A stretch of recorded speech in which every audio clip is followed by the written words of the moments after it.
quickly going to run through what you do for the guided practice and the rest of the problem set. So again, for each of these, you're first going to find the amplitude and the period, the amplitude being the number out front, ignoring any plus or minus sign. Then you're going to look at the number inside, which is b, and find the period, which is 2 pi over b. Once you find that period, you're going to divide, that period will go on the 4th mark. Then you're going to divide that by 4, that will be on the 1st mark, and then you're going to do skip counting if you like. If it happened to be 3 pi over 8, you would then count up 6 pi over 8, 9 pi over 8, because you're now going to be counting up by 3 eighths and so on.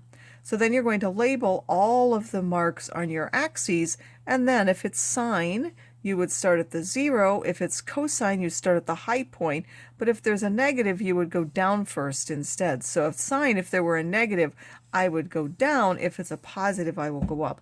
And that's true for sine or cosine. For the next set of functions, you have an equation. You need to determine what a and b are. Remember, a again will be the high or low point, but you're going to ignore the plus or minus, and then that would be the amplitude, but you'll look at that when you decide what number to put out in front. Then you need to find the 4th mark in terms of not what's marked here necessarily, but the 4th time that you go between either a 0, a 1, or a -1, or a 0, the high point, and the low point. So you would count that, and then that has to be equal to 2 pi over b. You're going to set that equal to that and solve. And then you have to decide whether you have a sine or a cosine function to put those in there. The same thing is true for the independent practice. Again, these, you're going to first find the amplitude and the period being 2 pi over the number b. You're going to put that on the 4th mark, split that up into 4 pieces, and then use your sine or cosine to decide where to put those.